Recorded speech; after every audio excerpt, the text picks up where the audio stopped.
आफिया बेटा, ये ले, चाय पी ले। तू फिर वही कर रही है, मना किया है ना तुझे? अम्मी, आप तो जानती हैं ना, वहां लड़कियों के साथ सही बर्ताव नहीं होता, उनके साथ छेड़छाड़ होती है, बराबरी का हक नहीं मिलता। यहाँ तक कि प्रोफेसर्स भी ऐसे देखते हैं जैसे जैसे मानो कह रहे हो कि लड़की है, उतनी काबिल तो नहीं होगी। अरे आफिया, कॉलेज में तो होता ही है ये सब, और सिर्फ कॉलेज ही नहीं, हर जगह होता है। औरत और मर्द का ये फर्क खुदा ने बनाया है। नहीं अम्मी, खुदा ने मर्द और औरत बनाए, फर्क हमारी सोसाइटी ने बनाया। नज़मा, नज़मा, नज़मा दरवाजा खोल। अशफाक, तुम्हें मना किया ना यहाँ आने के लिए? शौहर हूँ तेरा, और ये घर मेरा भी है। आपका नहीं, मेरे अब्बू का। देख, तू तो मेरे मुंह लग मत। क्या चाहिए तुम्हें अशफाक? अरे अपनी बीवी चाहिए। चलो तुम दोनों मेरे साथ, मैंने रजिया को मना लिया है, तुम दोनों अब मेरे साथ मेरे घर पे ही रहोगी। चलो। तुम्हारी दूसरी बीवी और बच्चों के साथ? क्यों? ताकि मेरे पीछे से तुम मेरे इस घर को बेच सको? देखो अशफाक, मैंने कभी तुम्हें अपना शौहर माना ही नहीं है। अरे तेरे मानने से क्या होता है, निकाह हुआ है हमारा। मैं इस निकाह को भी नहीं मानती। चलना पड़ेगा तेरे को मेरे साथ। चल चल चल। मुझे हाथ छोड़िए मेरी अम्मी का, वरना मैं पुलिस कंप्लेन कर दूंगी। तो तू अब मुझे पुलिस की धमकी देगी? अगर तू मेरे सगी भाई की बेटी ना होती ना, तो कब ना चुका होता तुझे। तुम लोग चाहे मानो या ना मानो, लेकिन दुनिया मानती है कि मैं तेरा शौहर हूं और इस आफिया का सौतेला बाप। और 3 बेटियां हैं मेरी, और मैं नहीं चाहता हूं इस आफिया के चाल चलन की वजह से उनके निकाह में दिक्कत आए। संभाल के रख अपनी बेटी को, और इसको कोई हॉस्टल भेजने की जरूरत नहीं है।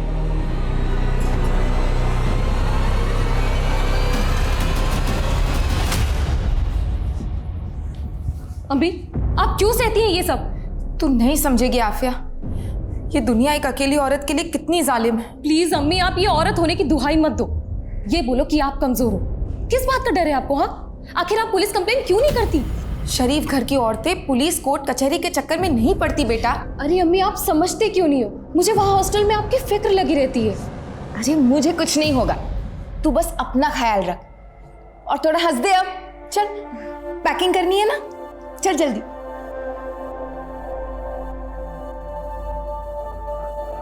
ये ले आफिया, कुछ पैसे रख ले।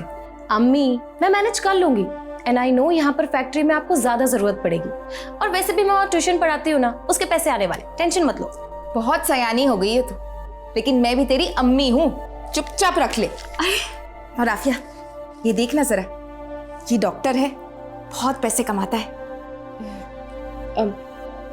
अम्मी, आप तो चाहती थी ना कि मेरा निकाह ना हो अभी। आप चाहती थी कि मैं पढ़ाई करूं। तेरी इस अम्मी ने बहुत गलतियां की हैं, और मैं नहीं चाहती इन गलतियों का असर तेरी जिंदगी पर पड़े। तू बस निकाह कर ले, इससे मेरे कलेजे को सुकून मिलेगा। अम्मी, मैं निकाह करूंगी, जरूर करूंगी, लेकिन किसी के डर से नहीं, अपनी मर्जी से, अपनी खुशी से।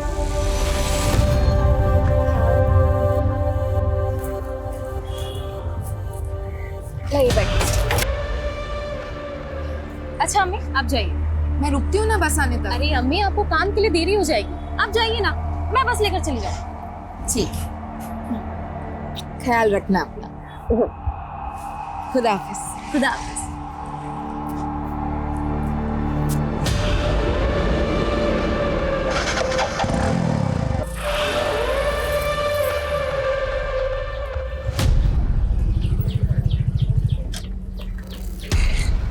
आफिया, क्या बिना मिलाई जा रही हो? नहीं, ऐसी कोई बात नहीं है। जा रही है वो आफिया अपने हॉस्टल, पता है ना क्या करना है।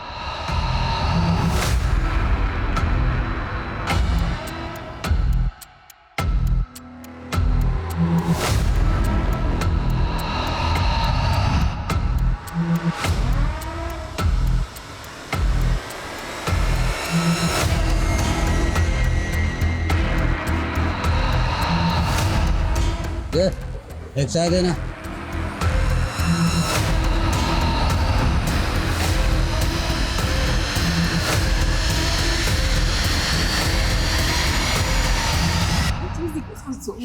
हे गाइस, हाय, हमारी झांसी की रानी आ गई। How are you? I'm good. How are you? Good, good. यार तूने पोस्टर इतने कमाल के बनाया ना कि उन्हें देख के मजा ही आ गया, सीरियसली। पता है शगुन, पूरी रात लगी मुझे इन पोस्टर्स को बनाने में, अम्मी तक को टाइम नहीं दे पाई। तो तूने अपनी पूरी छुट्टी इस नुक्कड़ नाटक पे वेस्ट कर दी? और नहीं तो क्या। कमाल है तू भी। वो तो मैं हूँ। अच्छा लिसन, अभी मैं चली फ्रेशन अप होने, तुम लोग अपने गॉसिप कंटिन्यू करो। हाँ तुम्हें जरूरत भी है, जाओ। चल चल।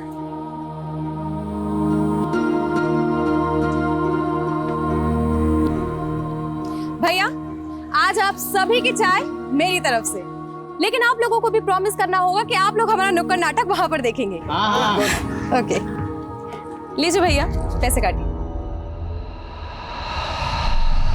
हमें चाहिए आजादी, बुरी नजर से आजादी, से आजादी, बुरी नजर से आजादी। बंद करो ये सब, क्या चल रहा है? तो गर्ल्स हॉस्टल ने ऐसे ही मोहल्ले का माहौल खराब कर रखा है, और तुम लोग सड़क पर उतर के प्रदर्शन नहीं कर रही हो।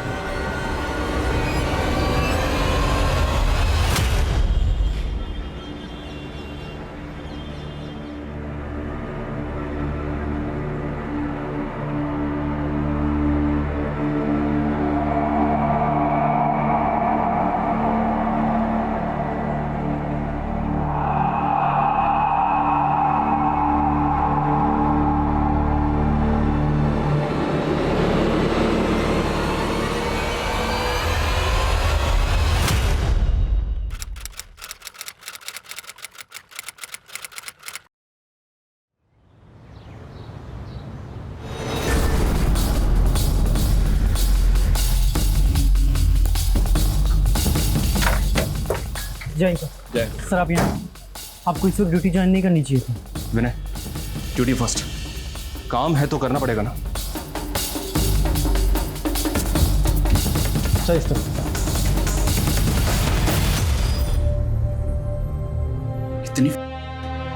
इतना गुस्सा इस तरह से कौन मार सकता है इसे? सर कॉलेज की छुट्टियां चल रही थी, इसीलिए सभी लड़कियां अपने अपने घर गई हुई थी। आफिया और 4-5 लड़कियां और अभी परसों ही अपने घर से हॉस्टल लौटी सर। ये रही सर। अच्छा, आफिया के रूम में 2 बेड्स और हैं, उसकी रूममेट्स कौन है? सर मैं और तनु, लेकिन तनु अभी तक घर से वापस नहीं आई है सर। आफिया को इतनी हैवानियत से, इतनी बेरहमी से किसी ने मार दिया और आपको कुछ पता ही नहीं चला? एक्चुअली कल रात को मैं अपने कमरे में नहीं थी, हम सब लोग कल गीतिका के रूम में थे, क्योंकि इसकी दोनों रूममेट नहीं आई थी तो हम लोग इसी के रूम में सो गए थे सर। हाँ सर, ये सब मेरे ही रूम में थे। लेकिन आफिया तो आपके रूम में नहीं, क्यों? कोई अनबन थी उसके साथ? नहीं नहीं सर, वो तो हम सबकी बहुत अच्छी दोस्त थी। मैंने कल उसे बोला भी था कि तू भी हमारे साथ चल, लेकिन उसने कहा कि उसे पढ़ाई करनी है। तू अभी तक पढ़ रही है, चलना गीतिका के रूम में। अरे मोहतरमा जी, ऑलरेडी घर पे कितना टाइम वेस्ट हो गया, अगर अभी पढ़ाई नहीं की ना तो मैं पक्का फेल हो जाऊंगी। तू जा, चलना प्लीज। जा मेरी माँ। अच्छा ठीक है, बाय। आफिया की लाश को सबसे पहले किसने देखा था? सर मैंने ही देखा था, सुबह मैं अपने कमरे में आ रही थी तो मैंने आफिया का किसी के साथ कोई अफेयर था? कोई ब्रेकअप हुआ था उसका? नहीं नहीं सर, जहाँ तक मैं आफिया को जानती हूँ ऐसा कोई भी नहीं था। हो सकता है कोई ऐसा हो जो उसे पसंद करता हो, कोई डिटेल्ड लवर टाइप। नहीं सर, ऐसा कोई भी नहीं था। लेकिन सर इस हॉस्टल के बाहर के लड़कों से आफिया की कुछ प्रॉब्लम चल रही थी और कल भी कुछ हुआ था। हाँ सर, कल दोपहर को हम सब बाहर नुक्कड़ नाटक कर रहे थे, तभी आफिया की वहाँ कुछ लड़कों से लड़ाई हो गई थी। अब ये क्या आजादी आजादी का नारा लगा रखा है? और कितनी आजादी चाहिए तुम्हें? आजाद तो मैं हूँ, लेकिन अब मुझे पूरी औरत जाति की आजादी चाहिए। हमें इज्जत चाहिए, बराबरी का हक चाहिए, और हमें हमारे तरीके से जीने का अधिकार चाहिए।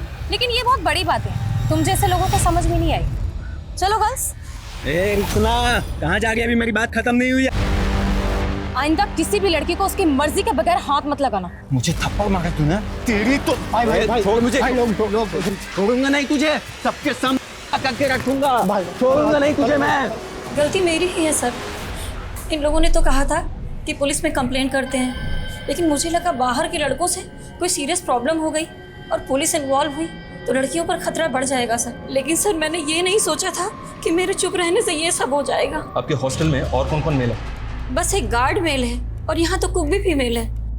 आफिया का रूम यहाँ 3rd फ्लोर पे है, और इस 3rd फ्लोर पे आने के लिए सिर्फ एक ही रास्ता है, ये सीढ़ियों से। एक काम करो, उस सिक्योरिटी गार्ड को भी अपनी कस्टडी में लो, और वो लड़के जिनके साथ आफिया का झगड़ा हुआ था। Okay sir.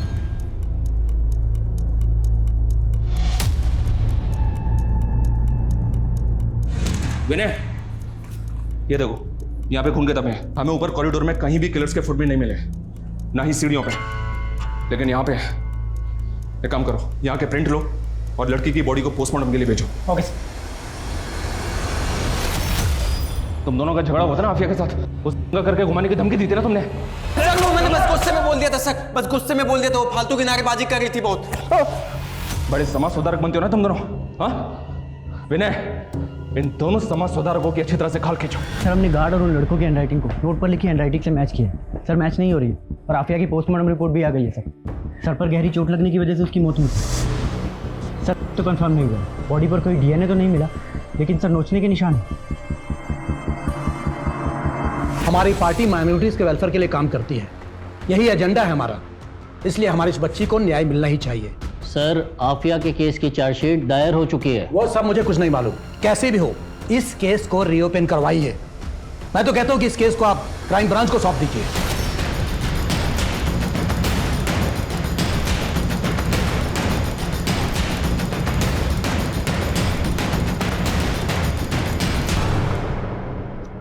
सर इस केस में इन्वेस्टिगेशन करने जैसा कुछ है नहीं, आपको भी पता है ये सिर्फ एक पॉलिटिकल स्टंट है, लोगों को बहकाने के लिए किया जा रहा है। जानता हूँ जिंदल, लेकिन ऊपर से ऑर्डर्स है, इन्वेस्टिगेशन तो करनी पड़ेगी।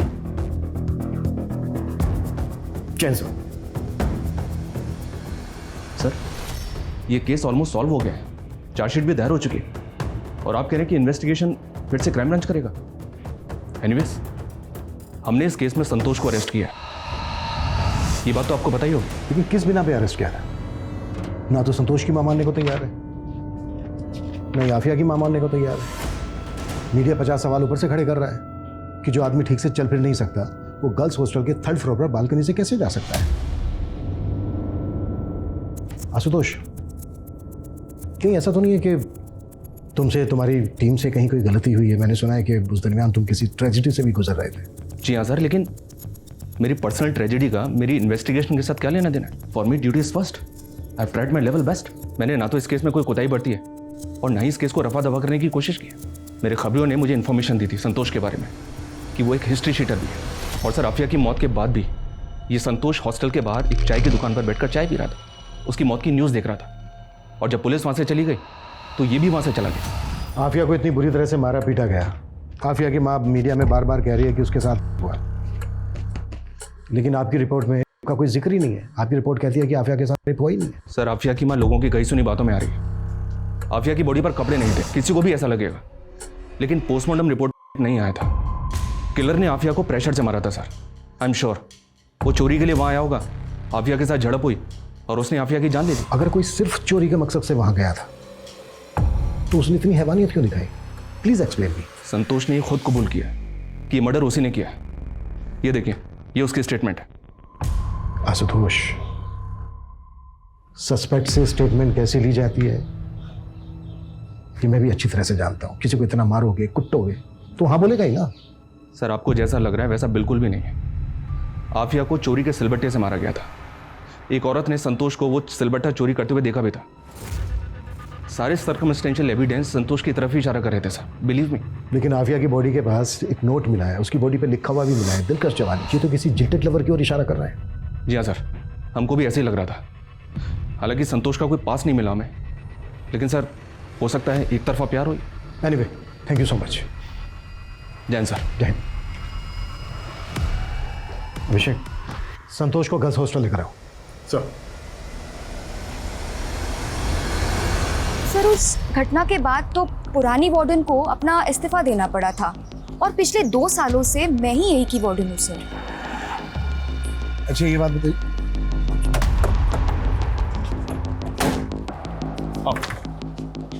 सर ये संतोष है। साहब मैंने कुछ नहीं किया है साहब। तू स्टेटमेंट दे चुका है अपना पहले ही। साहब उन लोगों ने बहुत मारा था साहब, सच बोल रहा हूँ साहब, मैंने कुछ नहीं किया। ठीक है, रोना बंद करो। इधर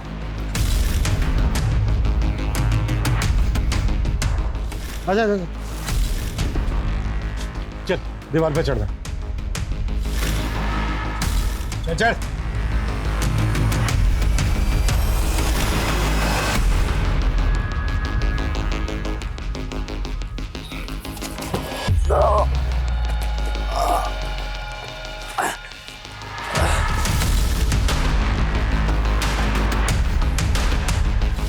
संतोष, इस बोरी को घसीटते हुए वॉशरूम तक लेकर जाए।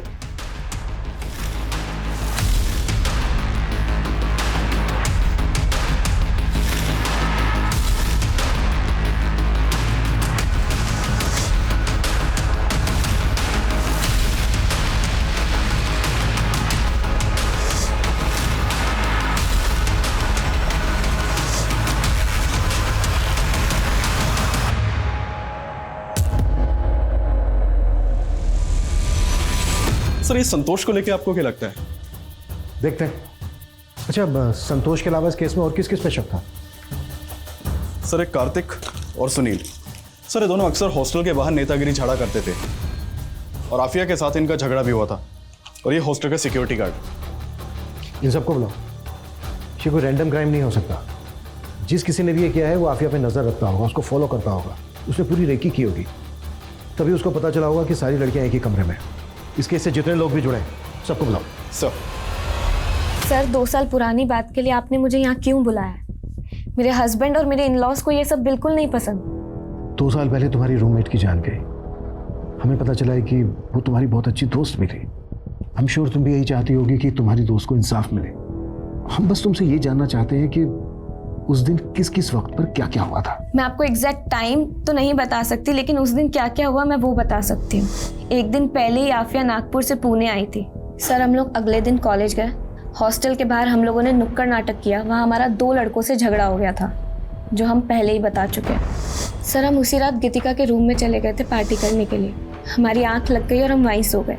सुबह जब हमारी आँख खुली, हम वॉशरूम की तरफ गए तो हमने देखा कि आफिया की लाश वहाँ थी। इससे ज़्यादा हम और कुछ नहीं जानते सर। सर, क्या बताऊं क्या हुआ था। 2 साल बीत चुके हैं इस बात को, और सच कहूं तो मुझे भी कुछ अच्छे से याद नहीं।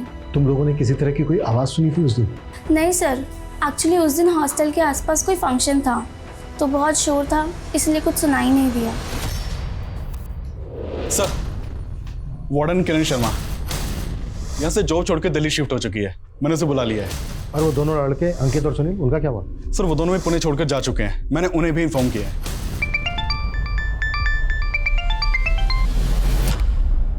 तुम्हारी वजह से मैं पंगे में फंसी हूँ। अब क्या चाहिए? क्यों फोन किया है?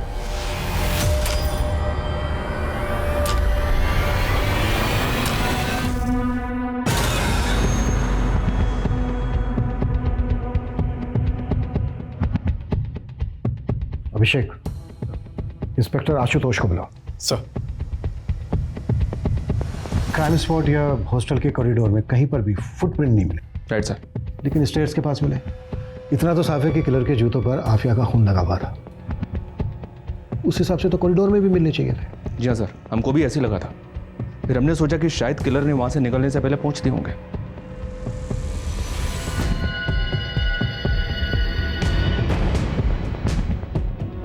किलर ने अगर खुद अपने फुटप्रिंट साफ किए होंगे तो हल्के से रह जाते। जैसे कि देखो, ये रह गए। किलर के पास इतना टाइम तो होगा नहीं कि वो अच्छे से साफ कर सके। आई एम श्योर इस केस में कम से कम 2 लोग इन्वॉल्व हैं, शायद एक बाहर वाला और एक अंदर वाला। अभिषेक, अपनी टीम के कुछ लोगों को बोलो कि हॉस्टल के बाहर अंडर कवर होकर रहें। हॉस्टल में क्या क्या होता है पूरी जानकारी इकट्ठा करें, और इस केस से जुड़े सभी लोगों के कॉल रिकॉर्ड्स, लोकेशंस और बाकी की डिटेल्स चाहिए मुझे। Right sir.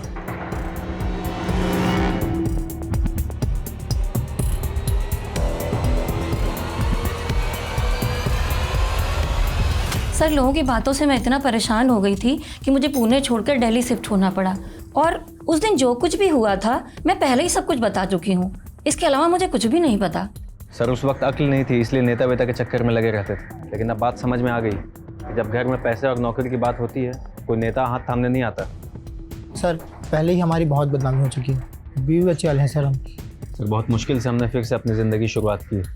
अब हमें बख्श दीजिए सर। हमें पुलिस वालों ने बहुत मारा साहब। हम तो बोल बोल कर थक गए थे कि हमने कुछ नहीं किया। वो तो माता रानी का शुक्र है कि आप लोगों ने उस राक्षस को पकड़ लिया, वरना तो हमें ही सूली पर चढ़ा देते।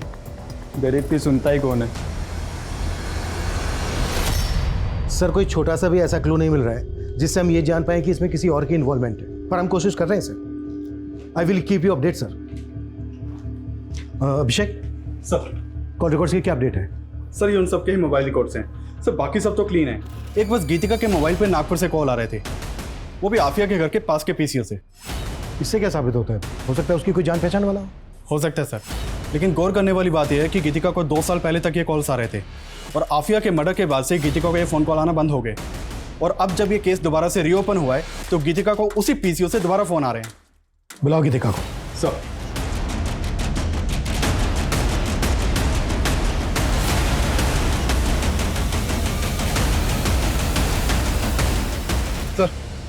सर कुछ तो गड़बड़ लग रही है। सर गीतिका को बुलाने के लिए एक टीम उसके रेंटेड घर पे भेजी थी, तो नेबर से पता चला कि वो तो घर छोड़ के जा चुकी है। तो आपका शक सही था कि हो ना हो इस केस में 2 लोग शामिल हो सकते हैं और कहीं ना कहीं ये दूसरी शख्स गीतिका ही हो सकती है। ये भी तो हो सकता है ये केस हो ही नहीं, इसमें दुश्मनी का एंगल हो, किसने दुश्मनी निकाली हो आफिया के साथ। पुलिस को गुमराह करने के लिए क्राइम सीन को इस तरह से सजाया गया कि जिल्टेड लवर और रेप एंड मर्डर का केस रखे। अभिषेक पता करो कि गीतिका इस वक्त कहाँ पर है और नागपुर से गीतिका को फोन कौन कर रहा था। आफिया की माँ से भी पूछताछ करो, शायद वहाँ से कुछ पता चले। सर गीतिका? नहीं, मैंने गीतिका को कभी फोन नहीं किया, मैं तो उसे अच्छे से जानती भी नहीं हूँ। देखिए कॉल्स तो आपके एरिया से आते थे, उसका कोई दोस्त या कोई जानने वाला? मैं किसी को नहीं जानती। ठीक है।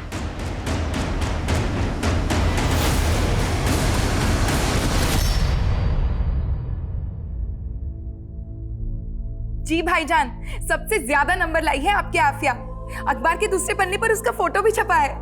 हाँ, आगे जैसा आफिया चाहे। खुदा हाफिज। ये क्या अम्मी, आप अभी तक फोन पर लगे हो? अरे तूने खबर ही इतनी अच्छी दी है कि रिश्तेदारों तो क्या पूरी दुनिया को बताना चाहती हूँ कि आफिया मेरी बेटी लाखों में और मेरी अम्मी करोड़ों में। देखना अम्मी, ये तो शुरुआत है, धीरे धीरे मैं इतना नाम कमाऊंगी ना कि आपको वर्ल्ड फेमस कर दूंगी।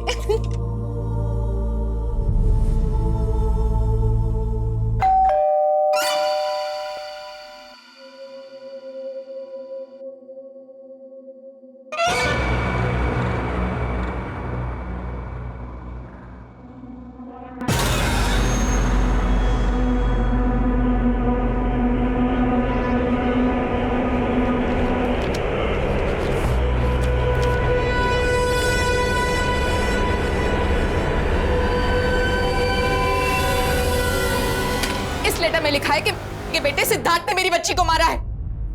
अब समझ आया, अपने संतोष जैसे आदमी को केस में फंसाया ताकि केस को रफा दफा कर सके।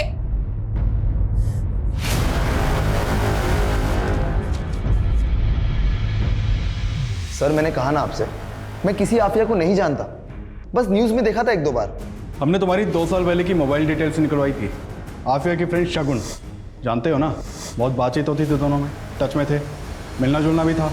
हाँ सर, मेरा सिद्धार्थ के साथ अफेयर चल रहा था। सर मैंने आपसे एक बात छुपाई थी। असल में उस रात हम सारी लड़कियां गीतिका के रूम में छुपके से पार्टी कर रहे थे, जिसमें मैंने सिद्धार्थ को भी बुलाया था।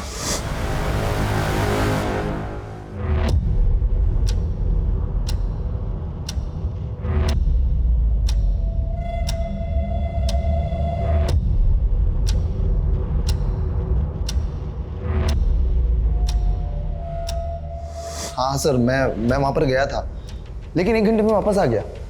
उसके बाद वहाँ पर क्या हुआ मुझे कुछ नहीं पता सर। सर सिद्धार्थ झूठ बोल रहा है। हम लोग तो बीच पार्टी से ही निकल गए थे और निकलकर हम लोग दूसरे कमरे में चले गए थे। सर जानवर था वो जानवर, उसे तो प्यार का मतलब ही नहीं पता था, इसीलिए मैंने उससे ब्रेकअप कर लिया। सर सिद्धार्थ वहाँ से गुस्से में निकला था और मैं रोते रोते उसी कमरे में सो गई। सर मैंने अगले दिन देखा तो आफिया की मौत हो चुकी थी। सर मैं दावे से कह रही हूँ, आफिया को सिद्धार्थ ने ही मारा है। वजह? सिद्धार्थ आफिया को क्यों मारेगा? लड़कियों के शरीर के साथ खिलवाड़ करना शौक है उसका। हाँ, लेकिन आफिया के साथ हुआ ही नहीं है। सर आफिया के साथ हुआ था, उसे देख के साफ साफ पता चल रहा था कि उसको हुआ था, लेकिन सर पुलिस वालों ने ये बात दबा दी थी।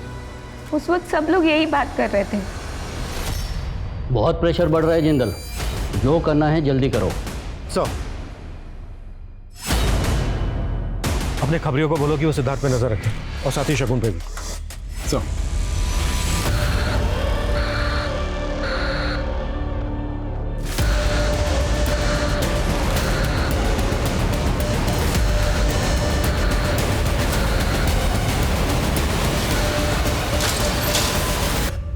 सर ये सिद्धार्थ तो बार बार यही कह रहा है कि वो उस रात वहाँ था ही नहीं। नेता का बेटा है, इतनी आसानी से थोड़ी ना टूटेगा। नजर रखो इस पर।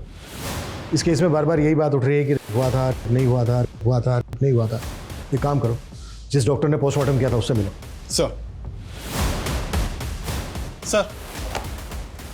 सर आफिया की बॉडी के ऊपर ब्रुटैलिटी के निशान थे, खरोंच, बाइट मार्क्स, लेकिन डॉक्टर का कहना है कि उसका नहीं हुआ था। अभिषेक, आफिया के स्केलेटन की दोबारा से जांच करवाओ, हो सकता है वहां से कुछ मिल जाए। कोर्ट उसके घर वालों से परमिशन लो। Yes sir.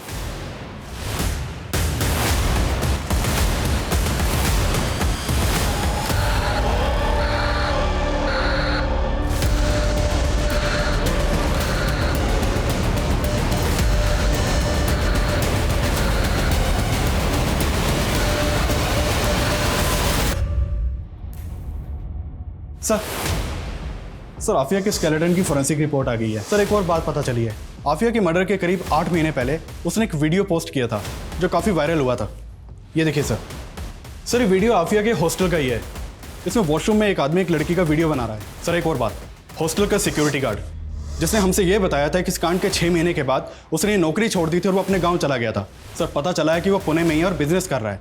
खबरियों ने बताया कि आफिया के मर्डर के बाद उसके पास काफ़ी पैसे आना लगा था। बुलाओ। सर हमें ये पैसे उस हॉस्टल की वार्डन किरण मैडम ने दिए थे। किरण मैडम शादीशुदा थी, लेकिन यहाँ अपने पति से अलग रहती थी और उनका अफेयर भी चल रहा था अनिल राठी के साथ में। वो हमेशा यहाँ आया जाया करता था और उसका आफिया के साथ में पंगा भी हुआ था। उसकी इतनी हिम्मत हुई कैसे? हर जगह मेरी बेइज्जती हो रही है। अरे तुम्हें ताका-झाकी करने की जरूरत क्या थी? और वीडियो बनाया क्यों? तुम्हारे चक्कर में मेरी भी जॉब जाएगी। आफिया प्लीज, अनिल से गलती हो गई और वो वीडियो सोशल मीडिया से हटा दो। और अगर कॉलेज कमेटी पूछे तो बोलना कि वीडियो बिल्कुल नकली था। सॉरी मैम, लेकिन मैं ऐसा बिल्कुल नहीं करूँगी। आफिया, बहुत तमाशा हुआ था साहब हॉस्टल कमेटी में। अनिल का आना जाना भी बंद करवा दिया था। कमेटी ने वार्डन मैडम को एक मौका दिया था, लेकिन उसके बाद भी अनिल अक्सर छुप छुप कर वहाँ आया करता था। उस रात भी आया था? पता नहीं साहब, हम सो गए थे। जब सुबह उठे तो देखा कि किरण मैडम वहाँ जूते के निशान साफ कर रही थी। और अब तो वार्डन मैडम ने अपने पति को छोड़कर अनिल से शादी भी कर ली है। हाँ, मैं किरण से मिलने जाता था, लेकिन उस रात नहीं गया था। तो फिर गार्ड को इतने पैसे क्यों दिए थे? सर गार्ड ने मुझे फुटप्रिंट साफ करते हुए देख लिया था। वो मुझे ब्लैकमेल कर रहा था और मुझे लगा कि रात में अनिल आया हो। आफिया को बहुत बेरहमी से मारा गया था और आपके और अनिल के पास तो मोटिव भी था आफिया को तड़पा तड़पा के मारने का। सर सच में मैंने कुछ नहीं किया। लेकिन किरण का तो कहना है कि ये सारा किया धरा तेरा ही है। नहीं, उसे कुछ गलतफहमी हुई थी। मैंने ऐसा कुछ नहीं किया सर। अनिल ने तो एक्सेप्ट कर लिया है कि उसने आफिया को मारा था। क्या? सर मुझे उस समय लगा भी था, लेकिन अनिल ने मुझे यकीन दिला दिया कि आफिया के खून से उसका कोई लेना देना नहीं है। या तो इस अनिल ने वाकई में कुछ नहीं किया है, या फिर ये दोनों बहुत अच्छी एक्टिंग कर रहे हैं। सर नागपुर से शकील का फोन है। हेलो, ठीक है, मैं चेक करता हूँ। सर शकील बता रहा है कि जिस पीसीओ से गीतिका को फ़ोन किया जाता था उसके पास एक सीसीटीवी मिला है। उसने उन कॉल के टाइमिंग को सीसीटीवी की फुटेज के टाइमिंग से मैच किया तो उसमें एक औरत दिखाई दी है। सर शकील ने उसका वीडियो भेजा है, ये देखिए फुटेज। तुरंत नागपुर के लिए निकलो, पता करो ये औरत कौन है और इस औरत की फोटो आफिया की माँ नज़मा को भी दिखाओ। सर।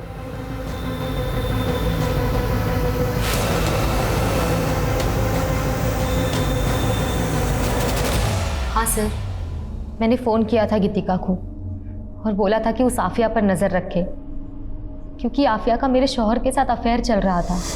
क्या है ये? हाँ, क्यों उसकी फोटो अपने वॉलेट में लिए घूमते फिरते हो? हाँ, मैं प्यार करता हूँ आफिया से और निकाह भी करके रहूंगा। मैं आफिया का पीछा किया करती थी ये जानने के लिए कि वो मेरे शौहर से मिल रही है या नहीं, लेकिन मैं पुणे में उसका पीछा नहीं कर सकती थी। इसलिए मैं उसके हॉस्टल की एक लड़की गीतिका से मिली। मैंने उसको पैसे का लालच दिया तो वो तैयार हो गई। कहीं ऐसा तो नहीं है कि अपने गुस्से की वजह से तुमने ही आफिया के साथ ये सब कुछ करवाया? नहीं सर, मुझे क्या पड़ी है मैं किसी के साथ कुछ करूं।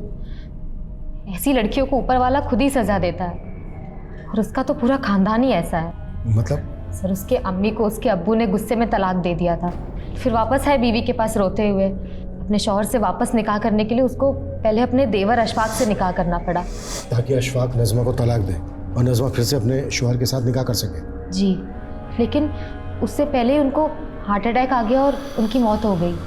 लेकिन उनकी मौत के बाद अशफाक ने नज़मा को तलाक नहीं दिया, उल्टा दोनों माँ बेटी का जीना हराम कर रखा था। अशफाक जानता था कि अगर वो नज़मा को तलाक दे देगा तो इतने बड़े घर की मालकिन वो दोनों माँ बेटी अकेले बन जाएंगी। उन दोनों माँ बेटी की ज़िंदगी खुद तो बर्बाद थी और बेटी मेरे शौहर के साथ चक्कर चला के मेरी ज़िंदगी बर्बाद कर रही थी। तबस्सुम झूठ बोल रही है सर, ये सब बेकार की बातें। मेरी बेटी इकबाल से प्यार करती ही नहीं थी।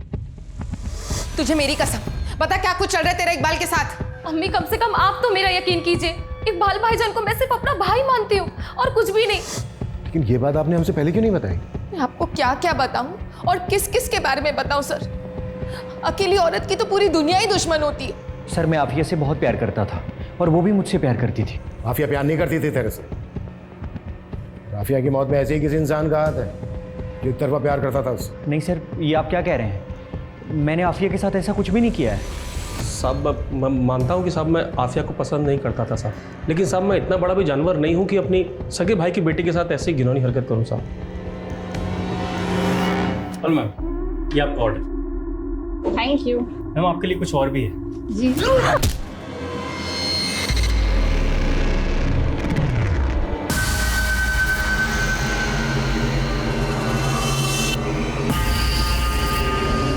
नहीं सर, मेरा सिद्धांत के साथ कोई अफेयर नहीं है।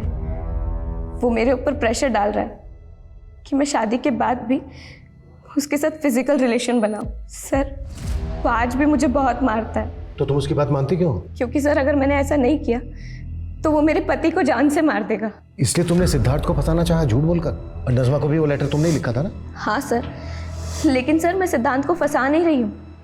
उस जैसा जानवर ही एक लड़की का ऐसा हर्ष कर सकता है। सिद्धांत के अगेंस्ट केस करो, चुप बैठी रहोगे कुछ नहीं होगा, और अगर तुम सही हो पुलिस तुम्हारा साथ देगी। सर मैं पहले भी कह चुका आप लोग से, मैं वहाँ गया ज़रूर था, लेकिन फिर मैं वहाँ से निकल गया और उसके बाद वहाँ पर क्या हुआ मुझे कुछ नहीं पता। इससे ज़्यादा सर मुझे कुछ नहीं कहना। अंकित और सुनील का झगड़ा था आफिया के साथ। इन दोनों के पास मोटिव बनता है। हो सकता है इन दोनों के कहने पर ही ये गार्ड ने काम किया हो, क्योंकि गार्ड अच्छी तरह से जानता था कि अनिल का भी झगड़ा था आफिया के साथ। अगर वो ये सब करेगा तो डाउट जो है अनिल पे जाएगा। सर ये कांड खुद अनिल भी तो कर सकता है, क्योंकि उसके पास सीधा मोटिव था। मोटिव तो तबस्सुम और इकबाल के पास भी था, और मोटिव अशफाक के पास भी था। हो सकता है अशफाक ने इस काम को अंजाम दिया, या फिर सिद्धार्थ, क्योंकि शगुन तो सीधा शक सिद्धार्थ के ऊपर जता रही है। ये भी तो हो सकता है कि इनमें से कोई ना हो, इस वारदात को किसी और ने अंजाम दिया। अभिषेक ये देखो, ये कुछ दिन पुराना न्यूज़पेपर है। सूरत में एक लड़की के साथ वारदात कुछ ऐसी हुई थी जैसी इस लड़की के साथ, लेकिन किसने किया ये अभी तक पता नहीं। सर आफिया का मर्डर भी इसी तरह से हुआ था, लेकिन आफिया का रेप नहीं हुआ था। अभिषेक इस केस में जो डिफरेंसेस हैं तो उस पर क्यों सोच रहे हो? जो चीज़ें कॉमन है उस पर आगे बढ़ते हैं ना। लेकिन सर अगर ये तुक्का फेल हो गया तो इस केस को बंद करने की नौबत आ सकती है। इसलिए तो रिस्क लेना भी बनता है। पिछले 5 साल के जितने भी रेप और मर्डर के केसेस हैं जिसमें इस तरह की समानता है, सबका डेटा निकालो।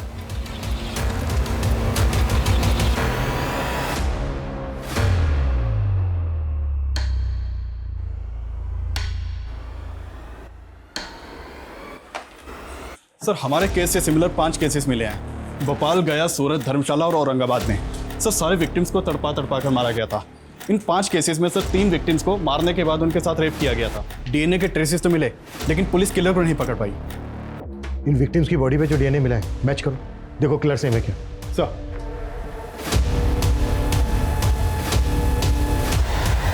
बाय मम्मा। सर डीएनए रिपोर्ट आने में तो अभी टाइम लगेगा, और सर फिलहाल इन 5 लड़कियों में अभी तक कोई लिंक नहीं मिला है।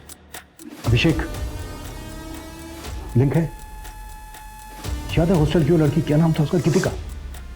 गीतिका ने कहा था कि उस रात हॉस्टल के आसपास कोई फंक्शन चल रहा था। ये देखो इन सारे केसेस में भी आसपास कोई ना कोई फंक्शन चल रहा था। अभिषेक पता करो इन सारे फंक्शंस में कोई आदमी कॉमन है क्या।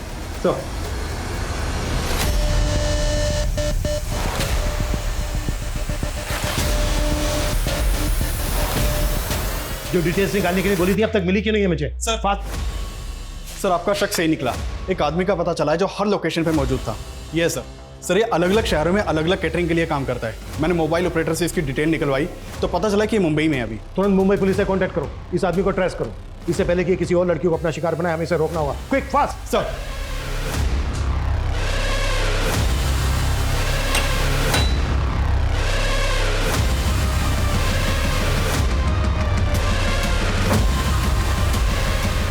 मैडम आपका ऑर्डर। Thank you. एक मिनट मैम।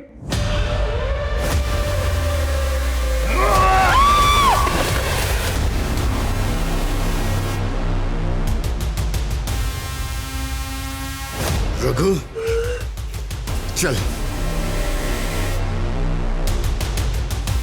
देख, शुरू से अब सच बताना शुरू कर। हमें दूसरे केसेस में भी डीएनए सैंपल मिले। इसे छुपाने से कोई फायदा नहीं है। छुपाना? छुपाना कौन चाहता है सर? पहले पकड़ लेते, पहले बता देता। हाँ, मैंने उन सारी लड़कियों का खून करके उनके साथ प्यार किया। हेलो मैम, आपके लिए ऑर्डर। Thank you. खून देखकर मुझे बड़ा मजा आता है। उसी से मैं वो क्या कहते हैं, एक्साइटेड होता हूँ। आफिया को क्यों मारा? उसके ऊपर तो मेरी बहुत पहले से नजर थी, पसंद आ गई थी वो मुझे, तो सोचा मिल के आता हूँ।